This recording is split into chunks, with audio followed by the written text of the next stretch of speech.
All right, guys. So Devil's Lair is the Grandmaster Nightfall for this week. Fellas, out of all the Nightfalls, I'm not going to say this is the easiest one because it isn't the easiest one. Lake of Shadows is by far the easiest. But when you're coming off the back of like the Corrupted, Hollow Lair and everything, man, it's nice just to get a breather, right? Now, modifiers for this week's Nightfall include Arachno. When defeated, Fallen Vandals spawn a web mine at their feet. There's also Overload champions and Barrier champions. All the Grandmaster modifiers.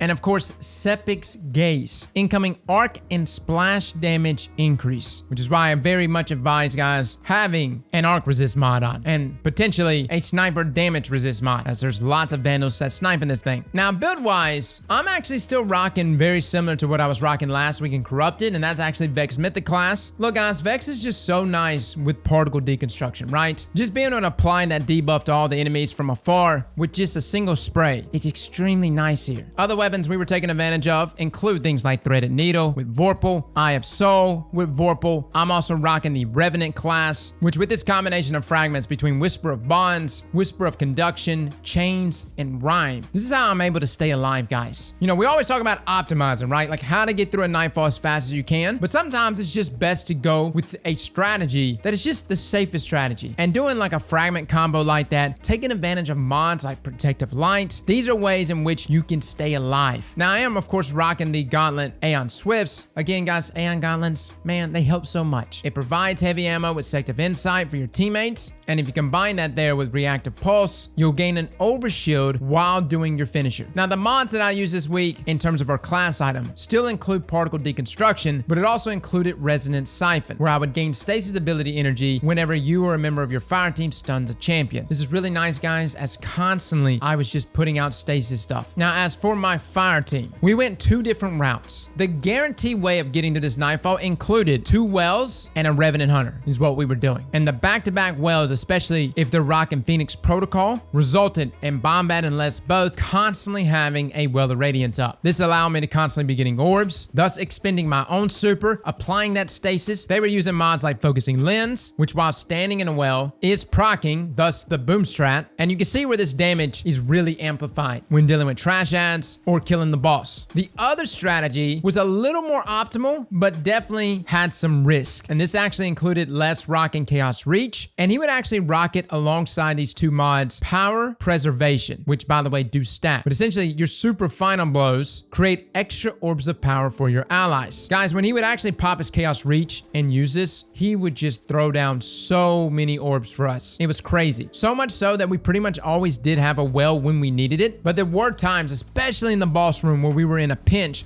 because we were waiting on a Well of Radiance despite the orb creation. So take that as you will, guys. You can go back and forth between both of these. If you have a fire team that you feel comfortable with, by all means, try Chaos Reach with those mods. Make sure you're rocking Focusing Lens, as I would actually be the one to apply stasis to the enemies, and then Les would come up behind me with his Chaos Reach and proceed to super the enemies with that increase in damage. But again, if you don't feel comfortable with that, go 2 Well of Radiances, both Phoenix Protocol, and a single Revenant super with Resonant Siphon, so you're constantly applying stasis to everything that's walking. With that being said, guys, you want to have an arc weapon, a void weapon, as well as a solar weapon. We're kissing the rainbow this week. Noja, who is now a part of the Supreme Fire Team, actually joined us today. He had a Shadow Price with Disruption Break that does arc damage. This was perfect. Les was actually rocking double primaries with Tiku's Divination and 7 Seraph. I could have rocked something to help along with those champions. I was just being kind of spoiled. Noja's special weapon, though, was Witherhoard, which was actually pretty nice when it came to controlling ads. Outside of that, though, guys, the mods that pretty much everyone was rocking was Focusing Lens and Particle Deconstruction, as well as the normal setups like Protective Light, etc. Now, getting into the Nightfall itself. The Nightfall in the very beginning is probably the most difficult, and it's just Sparrow past everything. Now, back in the day, the Mini Sparrow was the best Sparrow to do this, but today, it seemed to be failing me a little bit. Matter of fact, I think my Broomstick Sparrow was actually giving me more luck. There is the Sparrow, of course, from Black Armory that is actually faster despite it saying 160, but this is just one of those things, guys. You don't want to just be too grouped up when going from start to finish, and you want to immediately get on your Sparrow the moment you spawn in, because it's just a race against the clock because other enemies are also spawning in. So the faster you get through there, the better. So you may want to pick up that Black Armory Sparrow. Now, you'll deal with the first champion after you go past them, and then you'll enter the refinery. Now Now, the refinery actually has a number of Fallen as well as Hive all fighting amongst each other. Deal with those ads, deal with that barrier champion, move up. You'll have a Hive Wizard, a number of other Hives coming out, some Vandals on the side that are fighting, as well as an Overload Captain. This is a perfect opportunity to get some finishes off if you want. Proceed to move up, and by this point, you'll have a barrier champion to meet with. Deal with him first, and then what we actually like to do is then expend a super right here. We would go up to the catwalk and just drop a Well of Radiance down. I would probably drop my super. Les would probably drop his Chaos Reach if he wanted to. Do not be overly conservative when it comes to your supers, guys. You're gonna get it back, trust me, especially if you're rocking things like Phoenix Protocol and stuff, or like in my case, Whisper of Bonds. You'll be amazed how quickly you can get your super back. Upon dealing with these ads though and these champions out here, move up to that final and back catwalk area, interact, and spawn these ads in. Now, we actually like to run up to the side and throw some nades out. I would throw a stasis nade out. Les would throw a pulse grenade out because, of course, he has focusing lens, and this is actually working here, doing extra damage. And it would actually clear a number of the ads that are running through that doorway. But you just want to chain supers back to back throughout these 3 phases. You'll have a number of ads running out, starting with Fallen, then more Fallen, and then a combination of like Fallen and Hive with really just overload champions that simultaneously come in as well. This is one of those rooms that if you are chaining your supers correctly,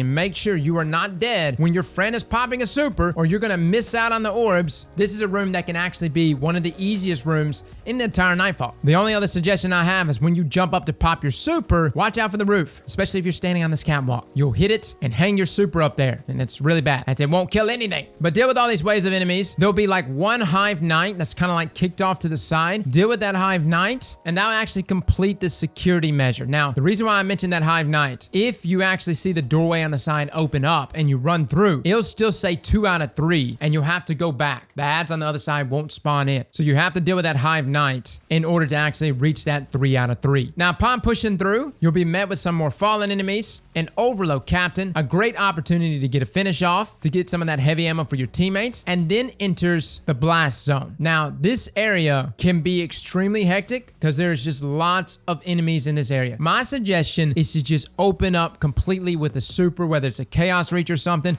or at least drop a Well of Radiance down, because even right out the gate here, you can get killed. You've got Vandals that are back in the back that will snipe you, and you've got this barrier champion that will just give everything immunity around you. So if you are rocking an offensive super and you're quick enough, you can actually kill all the ads there before they all start to get immunity there from the servitor. But upon dealing with the servitor and the surrounding Vandals, you want to make sure you kill the ads to the left side of you, as they'll sneak you from behind, and then you want to move up to the rooftop. Now, this rooftop area is where you're going to be executing your boom strat. Have the tank fall down and apply a stasis ability. Normally, I like to pop a super from afar, as it'll kind of like hit all those enemies, including the snipers that are around the tank. But you want to apply stasis and, of course, stand in that well, as boom strat is now active, and you'll be hitting hefty damage with your heavy linears. You'll immediately gun down that walker, and you'll start to look at the brig, and hopefully you'll do this quick enough where you're still inside of the well and you can apply a stasis ability to the brig, allowing you to boom the brig down very quickly. But continue to stay on this rooftop, guys. Just make sure someone with a sniper rifle is dealing with those Vandals from afar. Go ahead and take out those snipers or you will get picked. The only other thing that can really kill you up here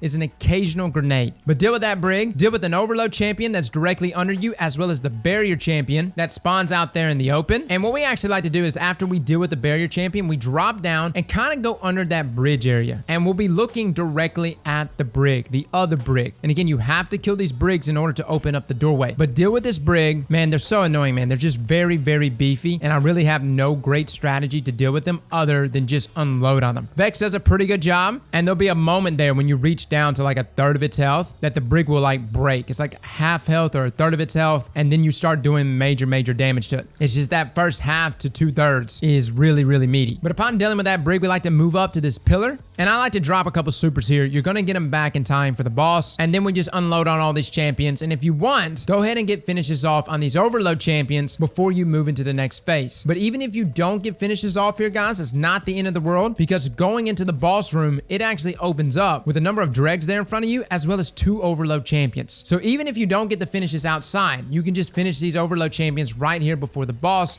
topping heavy off for you and your teammates. Now, the boss itself, Sepix himself, or itself, You want to start off just on the side of the room here. Open up with some shots. It's amazing how squishy Sepix actually is. You really don't need a lot of damage to deal with Sepix. But upon entering the second phase, where it spawns in those other mini servitors, you want to go ahead and start throwing down supers, drop your well, expend that chaos reach if you're using chaos, or in the least, drop a revenant super to lock enemies in place. This is a perfect opportunity right here, guys, to just shred everything that's going to be spawning. And a number of ads will be spawning. But upon dealing with these mini servitors, this will actually take down that immunity shield on Sepix. You'll then bring Sepix down to 1/3 of its health. And this is where the bulk of the ads really start to pour out. I'm talking everything is suddenly surrounding you. Vandals, captains, champions, everything in their mama is suddenly going to be surrounding you. So chain those supers together back to back. This is actually a great opportunity, guys, to provide heavy amounts of orbs for your teammates.